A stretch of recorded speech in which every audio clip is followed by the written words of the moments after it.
여러분, 일기예보를 본 적이 있나요? 한번 일기예보를 보거나 들었던 경험을 이야기해 봅시다. 선생님은 텔레비전에서 일기예보를 본 적이 있습니다. 또는 기상청 누리집에서 일기예보를 본 적이 있고, 또 요즘에는 스마트폰에 인터넷 검색 화면에서 쉽게 일기예보를 볼 수가 있습니다. 그러면 일기예보를 보면서 들었던 용어를 한번 떠올려 볼까요? 일기예보를 볼 때 익숙했던 용어나 조금 낯설었던 용어가 있었나요? 일기예보에서 강수량이 어떻다 또는 기온과 풍속, 또 고기압과 저기압이라는 단어들이 있었습니다. 여러분들이 강수량과 기온, 풍속은 많이 들어봤겠지만 고기압과 저기압은 정확히 무슨 뜻인지 아마 어려웠을 것입니다. 그래서 이번 시간에서는 고기압과 저기압이 무엇인지 한번 같이 알아보도록 하겠습니다. 교과서 56, 57쪽, 실험 관찰 30쪽을 펴주세요. 오늘의 학습 목표를 살펴보겠습니다. 오늘 학습을 마치고 나서 여러분들은 고기압과 저기압의 의미를 설명할 수 있을 것입니다. 또 기압과 관련지어 바람이 부는 까닭을 설명할 수 있을 것입니다. 오늘의 학습 순서를 알아보겠습니다. 먼저 공기의 온도와 기압은 어떤 관계가 있는지 살펴보겠습니다. 그리고 기압과 바람은 어떤 관계가 있는지 알아보도록 하겠습니다.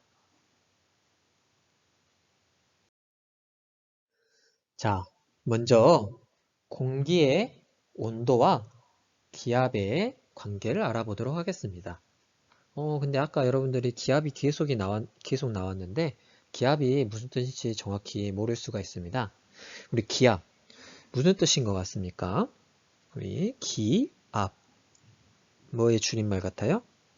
네, 공기의 압력의 줄임말이 되겠습니다.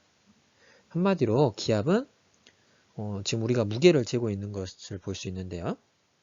우리 공기의 무게로 우리 공기는 가볍긴 하지만 무게가 있습니다. 우리 공기의 무게로 생기는 누르는 힘을 기압이라고 합니다. 한마디로 공기가 누르는 힘이라고 하면 되겠습니다. 그래서 오늘 기압을 알아보기 위해서 이렇게 공기의 무게를 측정해 볼 것입니다. 한번 먼저 무엇이 필요한지 살펴볼까요? 우리 드라이기, 머리 말리기가 필요하고 그리고 플라스틱 통이 필요합니다. 이때 실험 결과를 조금 뚜렷하게 하기 위해서는 좀 큰 5리터 이상의 플라스틱 통을 사용하는 것이 좋습니다. 그리고 공기의 아주 가벼운 무게를 측정할 것이기 때문에 전자저울이 필요하겠습니다. 전자저울 사용 방법은 이따가 실험 영상을 보여주도록 하겠습니다. 그리고 오늘 드라이기에 뜨거운 바람을 사용하므로 손이 다치지 않도록 면장갑이 필요하겠습니다. 실험 단계를 살펴보도록 하겠습니다. 첫 번째에서는 우리 차가운 공기의 무게를 잴 것입니다.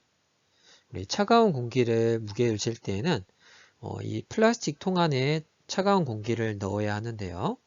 이때 차가운 공기는 위에서 아래로 이동하는 성질이 있으므로 드라이기를 위에다 올려둔 채로 차가운 공기를 플라스틱 통에 넣어주도록 합니다. 그 다음에는 뚜껑을 닫고 플라스틱 통의 무게를 전자저울로 측정합니다. 이러면 우리 차가운 공기의 무게가 측정이 되겠습니다. 다음으로는 따뜻한 공기의 무게를 재볼 건데요. 이때 따뜻한 공기는 위로 올라가는 성질이 있기 때문에 이때는 플라스틱 통을 뒤집은 채로 따뜻한 공기를 넣어주고 뚜껑을 닫습니다. 우리 차가운 공기, 따뜻한 공기는 이 드라이기의 기능을 이용해서 차가운 온도, 따뜻한 온도를 조절하면 되겠습니다. 뚜껑을 닫은 후에는 아까와 마찬가지로 무게를 측정하면 되겠습니다. 이렇게 차가운 공기와 따뜻한 공기의 무게를 측정한 다음에는 한번 무엇이 더 무거운지 비교해 보도록 합니다. 한번 실험 영상을 보고 어떻게 실험하는지 잘 살펴보고 따라할 수 있는 친구는 따라해 보도록 합시다. 이번 시간에는 공기의 온도와 기압의 관계를 알아보도록 하겠습니다. 이번 실험에서 필요한 준비물은 뚜껑이 달려있는 플라스틱 통, 그리고 전자저울, 드라이기, 장갑입니다. 이번 실험에서는 드라이기에 뜨거운 바람을 사용하므로 꼭 장갑을 착용하도록 합니다. 그러면 한번 실험을 시작해 보도록 하겠습니다. 안전을 위해서 장갑을 착용해 줍니다. 그 다음에는 이 플라스틱 통 안에 뜨거운 공기와 차가운 공기를 넣어본 후에 무게를 측정해 보도록 하겠습니다. 전자저울 사용법은 전자저울 버튼의 온오프 버튼을 클릭한 다음에 0점 조절 버튼을 눌러서 0점으로 맞춰주면 됩니다. 차가운 공기의 온도를 측정해 보겠습니다. 우리 1학기 때 열의 이동에서 차가운 공기는 어떻게 이동한다고 배웠죠? 차가운 공기는 위에서 아래로 이동하는 성질이 있습니다. 따라서 차가운 공기를 모아줄 때에는 드라이기가 위에서 아래로 향하도록 해줍니다. 이때 드라이의 온도에 의해서 페트병이 변형될 수 있으므로 페트병과 드라이기의 입구가 닿지 않도록 주의합니다. 한번 찬바람을 20초 동안 넣어보도록 하겠습니다. 1,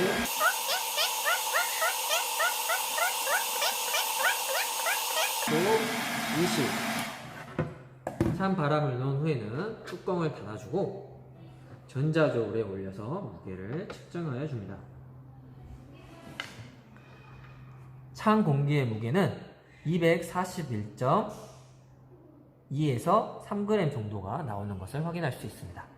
뚜껑을 열고 살짝 흔들어 준 다음에 안에 있는 찬 공기를 빼줍니다.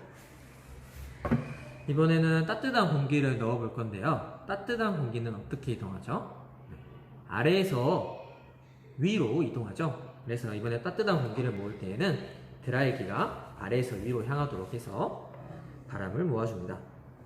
한번 20초 동안 모아주도록 하겠습니다. 네.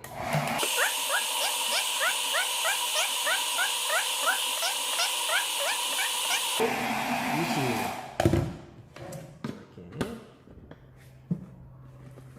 이번에 따뜻한 공기 온도를 측정해 보도록 하겠습니다.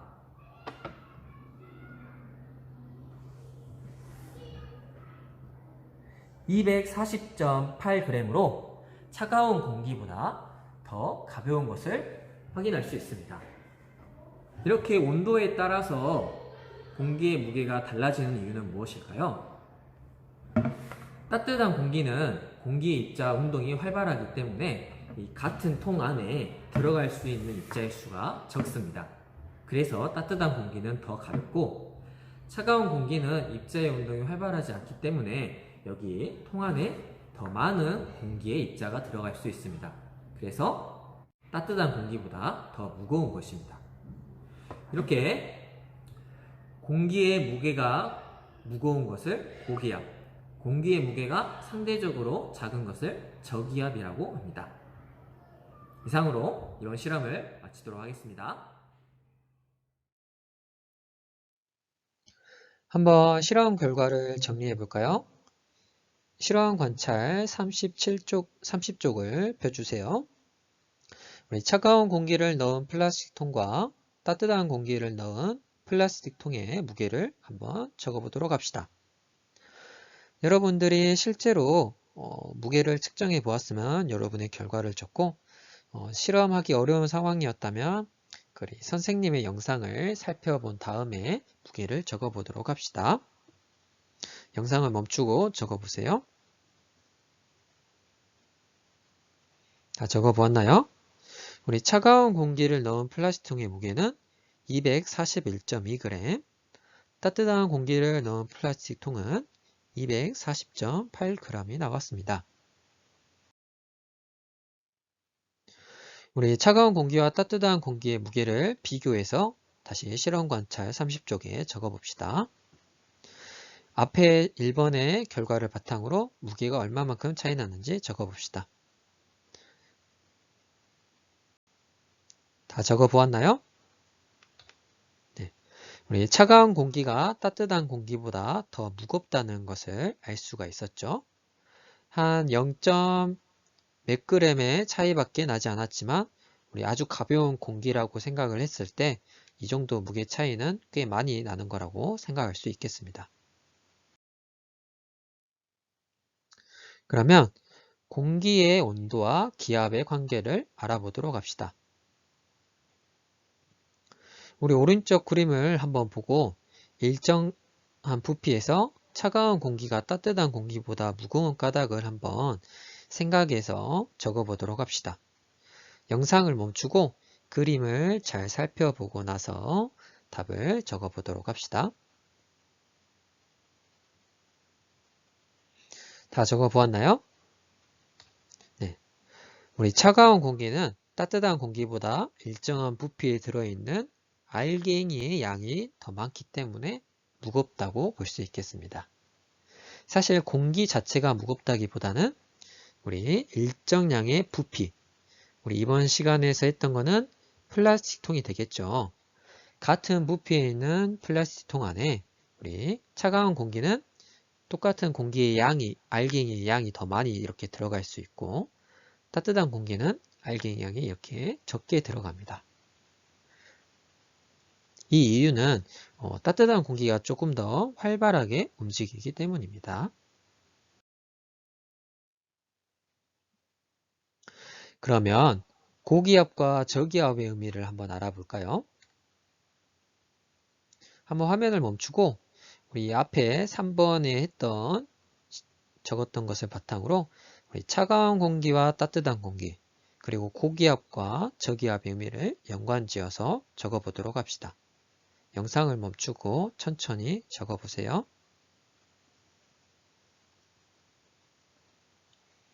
다 적어보았나요? 네. 우리 상대적으로 공기가 무거운 것을 고기압, 무거운 것은 고기압이라 하고 가벼운 것을 저기압이라고 합니다. 이제 보통 차가운 공기가 더 무겁기 때문에 공기가 차가울 경우에는 고기압이 되고 공기가 조금 따뜻할 경우에는 저기압이 되겠죠. 그렇다면 우리 기압과 바람은 도대체 무슨 관계가 있을까요? 왜 우리가 기압을 알아야 되는 걸까요? 여러분, 우리 태풍도 불 때 바람이 많이 불죠? 우리 기압과 바람은 아주 밀접한 관계가 있습니다. 한번 우리 공기를 가득 넣은 비치볼이 있다고 생각해 봅시다. 이렇게 동그란 비치볼이 있다고 생각했을 때 이때 비치볼 내부와 외부의 기압을 한번 비교해 보면 어떻게 될까요? 한번 잠깐 영상을 멈추고 이 비치볼 안쪽의 기압과 바깥쪽의 기압은 어떤지 한번 비교해 보도록 합시다.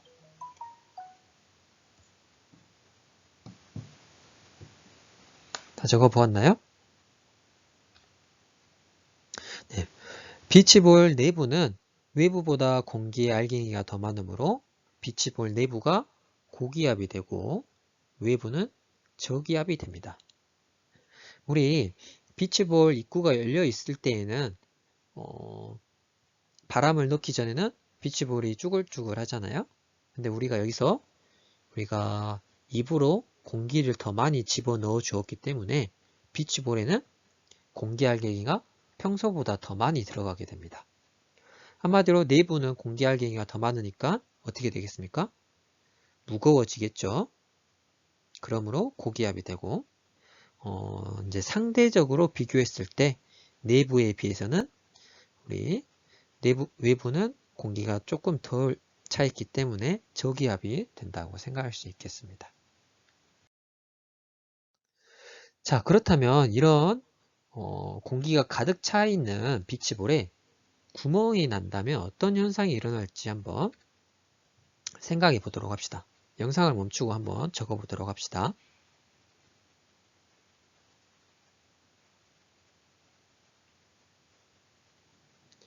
네, 우리 구멍이 난다면 어떤 현상이 일어날까요? 여러분들이 아마 한 번쯤은 경험해 봤을 건데 제 비치볼 내부에서 외부로 공기가 빠져나가게 됩니다. 한마디로 공기가 빠져나가는 것, 우리 공기의 이동을 바람이라고 하죠. 이렇게 바람이 불게 됩니다. 그러면 우리 비치볼에서 구멍이 났을 때 공기가 빠져나가는 것, 한마디로 바람이 생기는 것을 관련지어서 공기의 이동과 기압을 관련지어서 한번 이야기해 봅시다. 우리 바람의 방향이 고기압과 저기압과 어떻게 관련이 있는지 한번 생각해서 적어 봅시다.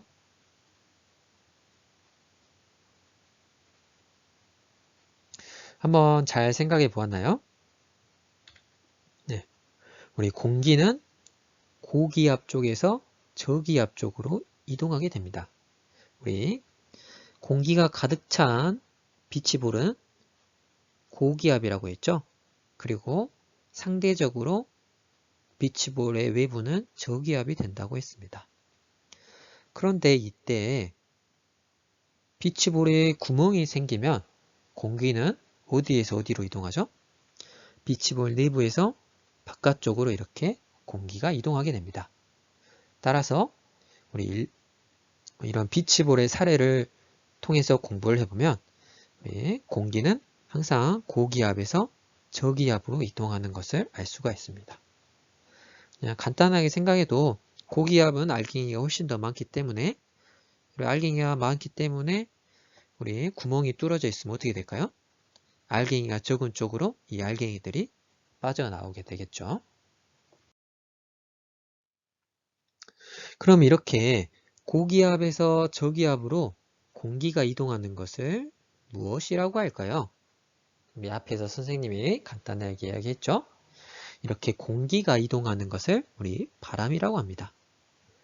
우리 바람이라는 것은 한마디로 공기가 이동하기 때문에 우리가 피부로 느낄 수 있는 거라고 보면 되겠습니다. 바람이 많이 불 때 내 손바닥에 뭔가 와서 부딪히는 느낌이 나는 것은 공기가 내 손바닥에서 부딪히는 거라고 생각하면 되겠습니다. 그렇다면 우리 일기예보에서 우리 바람이 분다고 할 때 어떻게 방향이 정해지는지 우리 일기예보를 보고 우리가 한번 스스로 생각해 보도록 합시다. 지금 일기예보 그림이 있습니다. 지금 우리나라는 이쪽 가운데에 있죠. 그리고 지금 고기압과 저기압, 우리 보통 일기예보에서 이런 하얀 선, 우리 기압선이라고도 말하는데요. 이 기압선이 있고 가운데 부분에 저라고 써져 있는 것은 고기압이나 저기압을 줄여서 말하는 거라고 생각하면 되겠습니다. 한번 우리나라에서 바람이 어디 쪽으로 부는지 화살표로 표시해 봅시다. 다 표시해 보았나요?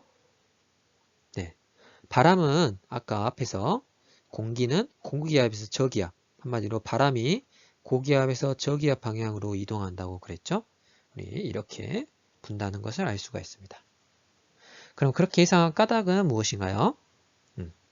우리 공기는 항상 고기압에서 저기압 쪽으로 이동하는데 우리나라의 왼쪽, 한마디로 서쪽에 고기압이 있고 동쪽에 고기압이 있기 때문에 바람은 서쪽에서 잘못 적었네요. 동쪽으로 분다고 볼 수 있습니다. 이때 우리 바람은 이름은 불어오는 방향의 이름을 지어서 서풍이라고 합니다. 서풍이라는 뜻은 서쪽에서 불어오는 바람이라는 뜻입니다. 오늘 학습한 내용을 정리해 보도록 합시다. 우리 공기의 무게로 생기는 누르는 힘을 우리 기압이라고 합니다. 한마디로 공기가 누르는 힘, 공기가 누르는 압력을 공기의 압력이라고 해서 기압이라고 하겠습니다. 이때 상대적으로 공기가 무거운 것은 고기압, 가벼운 것은 저기압이 되겠습니다. 이때 중요한 것은 상대적이라는 말입니다. 공기의 무게가 몇 그램 이상일 때 고기압이라 하는 것이 아니라 우리 두 개의 공기가 섞여 있을 때 상대적으로 무거운 쪽을 고기압, 가벼운 쪽을 저기압이라고 합니다. 그리고 이런 기압차로 인해서 공기가 이동하는 것을 바람이라고 합니다. 이때 바람은 어디에서 어디로 이동한다고 했죠? 네, 고기압에서 저기압으로 이동하게 됩니다. 우리 한번 같이 문제를 풀어보겠습니다. 우리 하나에는 차가운 공기, 다른 하나에는 따뜻한 공기를 넣고 무게를 측정해 보았다고 합니다. 상대적으로 고기압인 것을 골라 기호를 써보라고 했습니다. 우리 고기압은 상대적으로 무겁다고 했죠. 그러면은 무거운 것은 여기는 278, 여기는 277이기 때문에 무거운 것은 왼쪽 가가 되도록 하겠습니다. 여기 가나가 안 적어져 있었네요. 그 다음 기압 차이로 일어나는 공기의 이동을 나타내는 것입니다. 이런 공기의 이동을 우리가 뭐라 한다 했죠? 바람이라고 한다 했습니다. 우리 바람이 왼쪽에서 오른쪽으로 불고 있어요. 우리 이런 공기의 이동은 고기압에서 저기압으로 이동한다고 했죠. 네. 그 다음 3번 문제입니다. 기압을 설명한 것으로 옳은 것을 골라 기호를 적어봅시다. 우리 공기의 무게로 생기는 누르는 힘을 기압이라고 한다. 맞죠? 공기의 압력, 기압. 그 다음에 상대적으로 무거운 것을 고기압, 가벼운 것을 저기압이라고 합니다. 맞죠? 추운 겨울에는 항상 고기압이며 더운 여름에는 항상 저기압이다. 이것은 아닙니다. 또 여러분이 이거를 겨울은 차가우니까 항상 고기압이겠지? 이렇게 생각할 수가 있는데 우리 여기서 말했듯이 상대적으로 우리 추운 겨울에도 상대적으로 더 무거운 쪽 공기를 고기압, 또 추운 겨울이지만 상대적으로 좀 따뜻해서 가벼운 공기를 저기압이라고 할 수가 있습니다. 그러니까 겨울이든 여름이든 항상 고기압과 저기압은 존재한다고 생각하면 되겠습니다. 자, 우리 다음 시간에는 지면과 수면의 온도가 하루 동안 어떻게 변하는지 살펴보도록 하겠습니다. 그럼 다음 시간에 봐요.